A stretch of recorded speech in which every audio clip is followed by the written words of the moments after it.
Shalom, puji Tuhan saudara. Kembali saat ini kita boleh mendengarkan kebenaran firman Tuhan.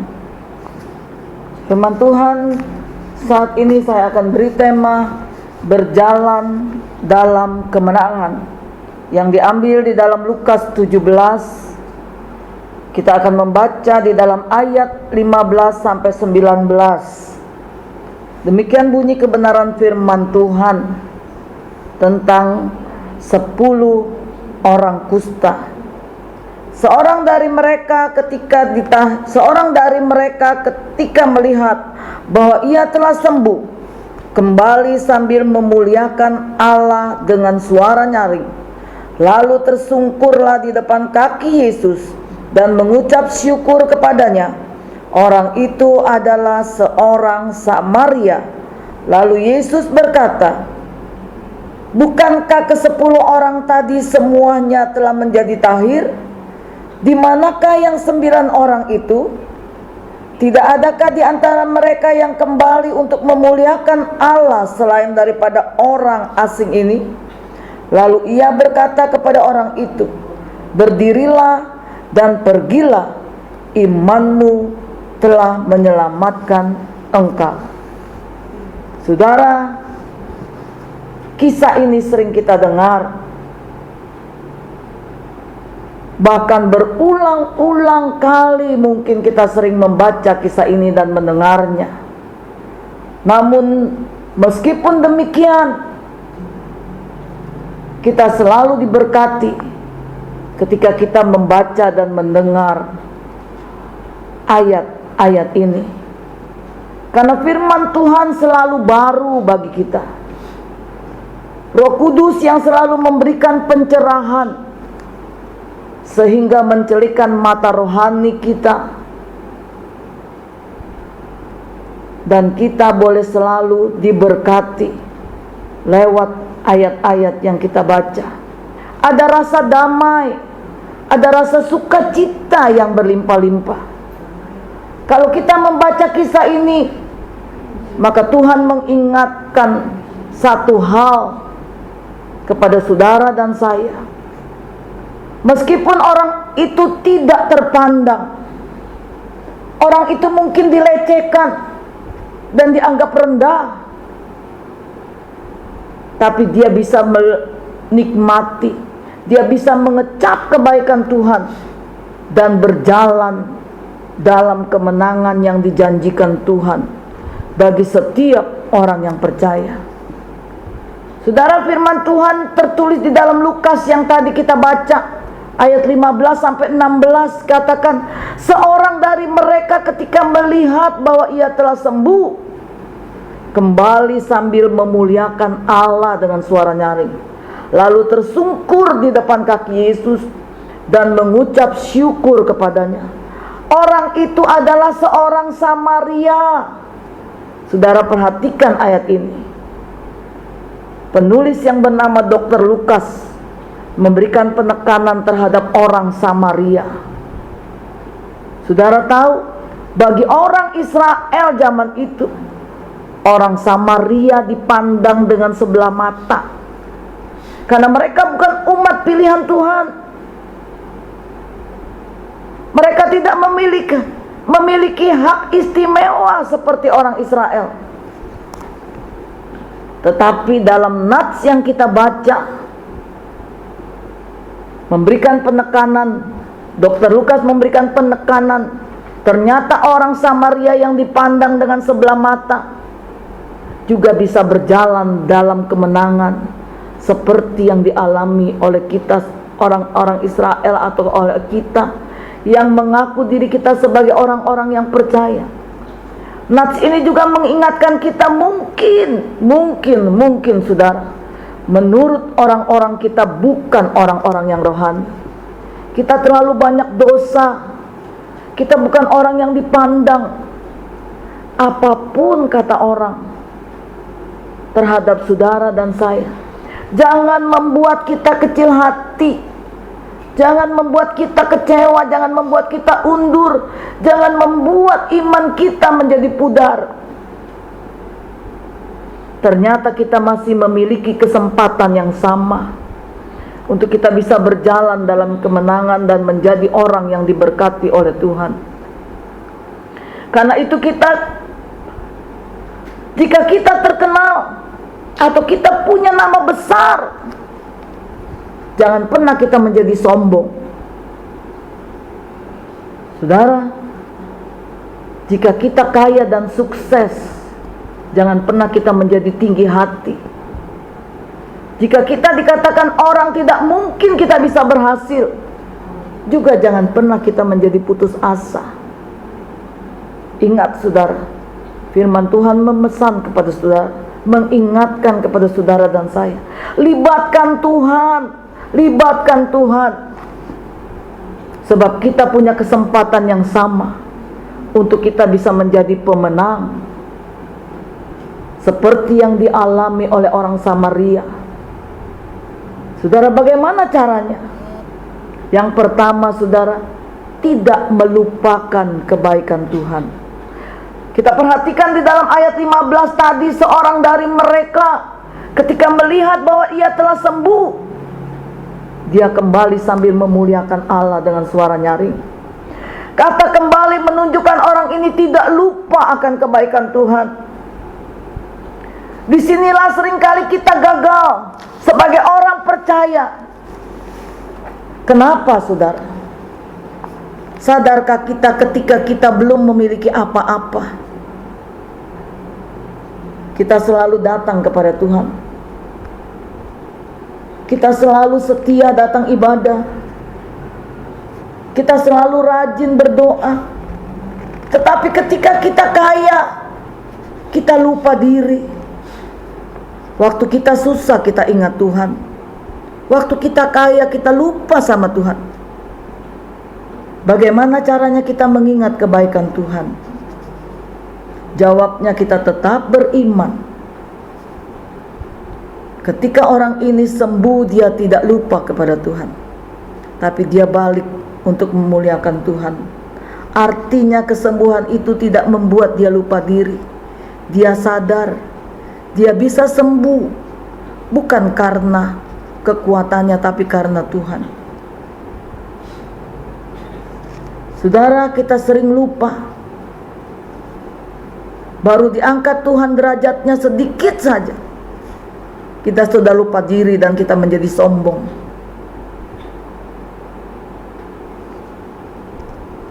Saudara, yang tadinya kita rajin ke gereja, kita mulai saudara malas-malasan.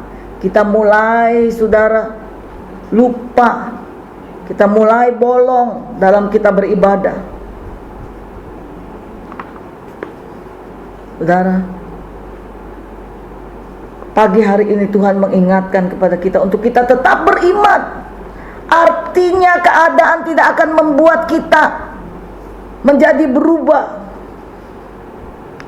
Contohnya waktu kita usaha kita diberkati Tuhan, toko kita ramai. Saudara, ya, hari Minggu kita mulai lupa, kita mulai berkata sorry ya Bu, sorry ya Pak, saya hari ini nggak ke gereja dulu karena toko saya ramai. Saudara, saya percaya di sini nggak ada, tapi di luar sana terlalu banyak. Seramai apapun toko yang kita jalani, maka kita harus tetap setia di dalam kita berbakti. Jangan pernah kita tinggalkan persekutuan kita dengan Tuhan. Kita tetap beriman agar kita memiliki fondasi yang kuat, sehingga kita tidak mudah digoyangkan. Kita tidak mudah dikecoh dengan situasi-situasi yang ada di sekitar kita, dengan segala keindahan-keindahan dunia yang selalu membuat kita terlena. Tapi kita mau tetap beriman. Kita tidak mudah disogok, apalagi kita dihasut. Kita harus energik dan kreatif. Kita tidak mudah juga marah, dan jangan kita mudah tersinggung. hatinya penuh dengan segudang maaf. Kita harus tetap beriman, artinya selalu kita belajar mengandalkan Tuhan. Saudara, kita tidak tergopoh-gopoh dalam mengambil keputusan. Selalu kita berdoa dan bertanya kepada Tuhan, apa yang harus kita lakukan sehingga kita bisa menyenangkan hati Tuhan. Kita tetap beriman, artinya kita percaya pada kedaulatan Tuhan dan keadilan Tuhan. Ketika kita ada masalah, Dia tidak takut, tapi kita akan jalani dengan penuh sukacita. Karena Dia tahu Tuhan ingin menyatakan kemuliaan-Nya lewat persoalan hidup yang sedang kita hadapi. Yang kedua, saudara, menyadari bahwa Tuhan melihat dan mengenal saudara. Dikatakan di dalam Lukas 17 dan ayat 17 tadi, lalu Yesus berkata, bukankah ke-10 orang tadi semuanya telah menjadi tahir? Di manakah yang 9 orang itu? Saudara, ayat ini seharusnya tidak membuat kita takut dan gentar menghadapi kehidupan ini. Kenapa, saudara? Sebab Tuhan melihat dan mengenal saudara dan saya. Tuhan mengerti apa yang sedang kita rasakan dan kita alami. Saya yakin, saudara, kita semua percaya bahwa Tuhan itu Maha Tahu dan Maha Pengasih. Tapi sayangnya pengetahuan itu hanya sebatas di otak kita saja,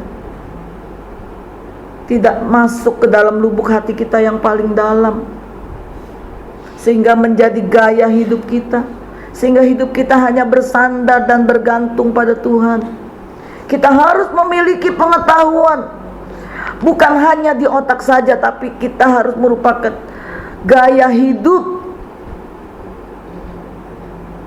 Saudara, sebab itu kita akan mengiring Tuhan. Kita harus menjadi orang agamawi dan menjadi orang-orang yang benar-benar setia sampai akhir zaman. Kita harus merasa melayani Tuhan dengan kesungguhan hati kita. Kita tidak menyakiti hati Tuhan. Kita melayani Tuhan tidak dengan paksa, sehingga kita boleh berkenan di hadapan Tuhan. Walaupun ketika kita dikritik habis-habisan, saudara, kita harus tetap belajar menyenangkan hati Tuhan. Karena itu firman Tuhan jangan hanya menjadi pengetahuan saja, tapi harus menjadi gaya hidup kita. Bagaimana firman Tuhan menjadi gaya hidup saudara dan saya? Yang pertama, saudara, praktekkan dan lakukan dengan setia. Mulai dari hal yang paling mudah, yaitu hargai orang-orang yang ada di sekitar kita. Saudara, saya tahu tidak gampang. Ketika kita ketemu dengan sesama kita, kita belajar terlebih dahulu untuk saling memberi hormat, menyapa. Saudara, ini memang tidak gampang, saudara. Sebelum kita beraktivitas, kita mau belajar, duduk diam di bawah kaki Tuhan, menyerahkan seluruh kegiatan kita, aktivitas kita sepanjang hari ini.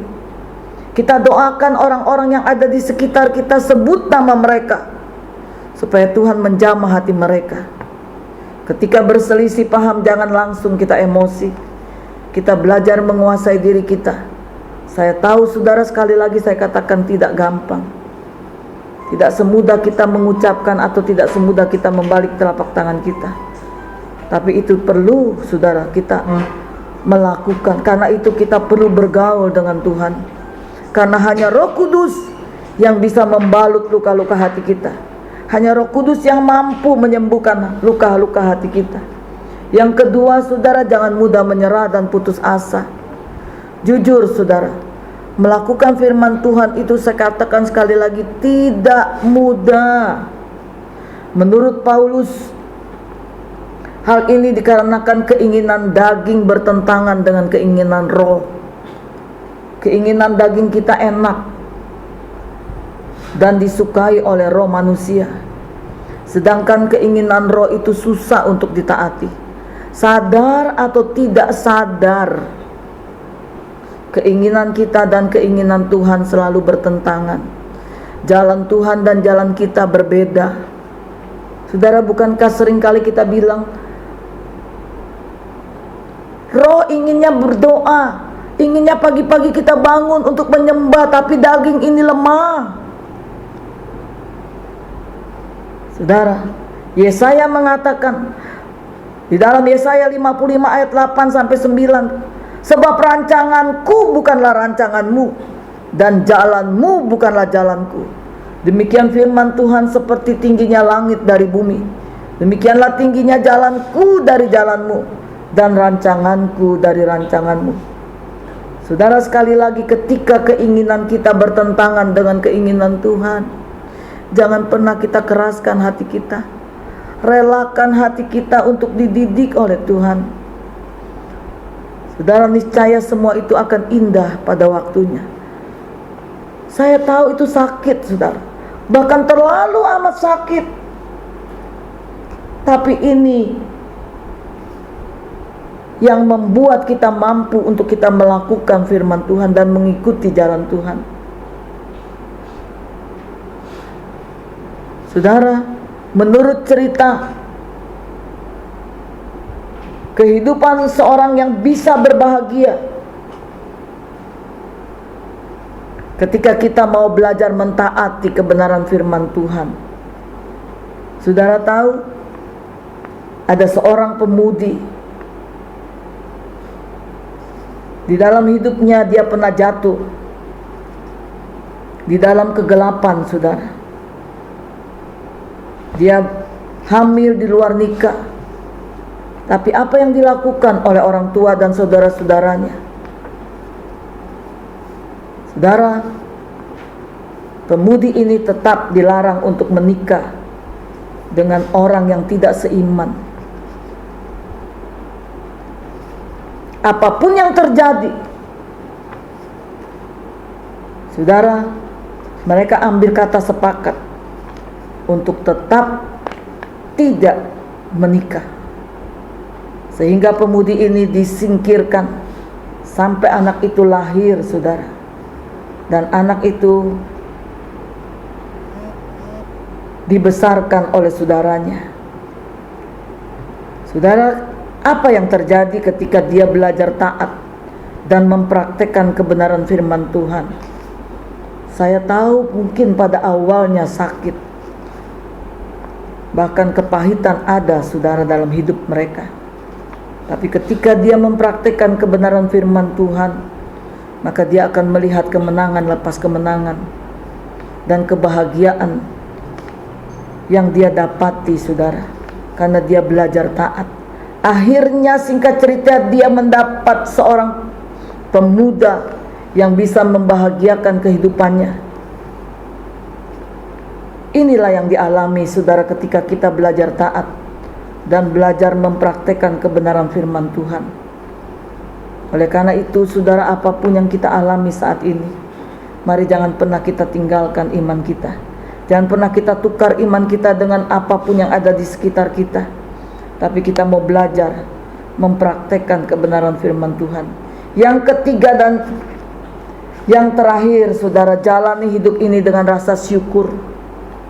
Ketika kita mengikuti jalan Tuhan, jalan itu tidak akan pernah mengecewakan saudara dan saya. Kita ingat kisah Daniel, bukan? Ketika dia tidak mau mengikuti jalan kaisar atau menyembah patung, mungkin kaisar kecewa dan banyak orang-orang menjadi kecewa. Tapi ingat, Tuhan tidak kecewa dan Tuhan membalikkan keadaan. Raja Babel dibuat Tuhan bersuka cita karena Daniel lebih mengikuti jalan Tuhan daripada hikmat manusia.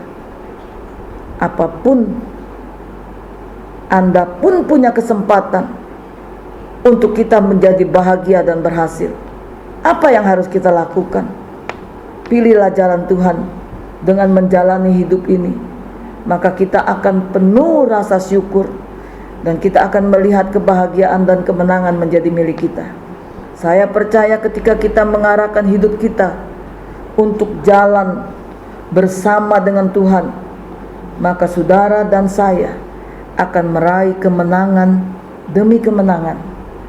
Tuhan memberkati. Amin.